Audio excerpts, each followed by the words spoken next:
বিসমিল্লাহির রহমানির রহিম। আসসালামু আলাইকুম। আজকে আমি আপনাদেরকে যে বিষয়গুলি জানাবো তা হচ্ছে একাকী নিজের জন্য বা অন্যের জন্য দোয়া করার হাদিস সমূহ। হাদিস নাম্বার ১, নবী সাল্লাল্লাহু আলাইহি ওয়াসাল্লাম আপন খাদেমের দীর্ঘজীবী হওয়া এবং বেশি মালদার হওয়ার জন্য দোয়া করেছেন। বুখারী 5891।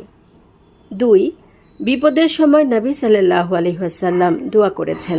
বুখারী 5892। ৩, নবী সাল্লাল্লাহু আলাইহি ওয়াসাল্লাম কঠিন বিপদের কষ্ট থেকে পানাহ চেয়ে দোয়া করেছেন। বুখারী 5894।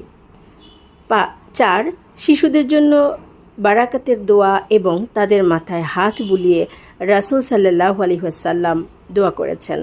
বুখারী 5899। ৫, ফিতনা থেকে আল্লাহর আশ্রয় চেয়ে দোয়া করা যায়। বুখারী 5909। ৬, রাসূল সাল্লাল্লাহু আলাইহি ওয়াসাল্লাম পাপ এবং ঋণ থেকে আল্লাহর আশ্রয় চেয়ে দোয়া করেছেন।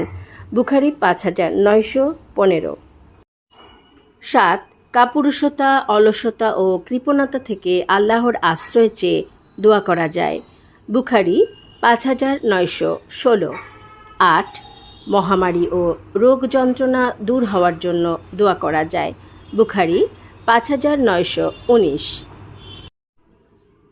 ৯, দারিদ্র্যের সংকট থেকে পানাহ চেয়ে দোয়া করা যায়। বুখারী 5924। ১০, বারাকাত সহ মালের প্রাচুর্যের জন্য দোয়া করা যায়। বুখারী 5925।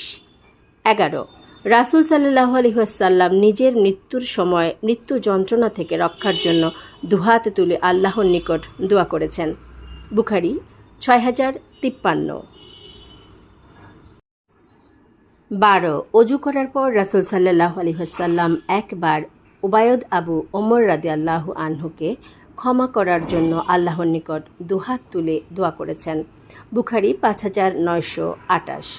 ১৩, ইবনে উমর রাদিয়াল্লাহু আনহু বলেন, একদা খালিদ ইবনে ওয়ালিদকে বানি জাজিমার বিরুদ্ধে এক অভিযানে পাঠিয়েছিলেন। সেখানে খালিদ রাদিয়াল্লাহু আনহু বন্দীদেরকে হত্যার আদেশ দিয়েছিলেন। যখন নবী সাল্লাল্লাহু আলাইহি ওয়াসাল্লাম বন্দী হত্যার কথা শুনলেন তখন তিনি দুহাত তুলে দোয়া করেছেন, হে আল্লাহ, খালিদ রাদিয়াল্লাহু আনহু যা করেছে আমি তা থেকে অসন্তোষ প্রকাশ করছি। বুখারী 3989। প্রিয় শ্রোতা, পরবর্তী ভিডিওগুলি পাওয়ার জন্য অবশ্যই চ্যানেলটিকে সাবস্ক্রাইব করে রাখবেন।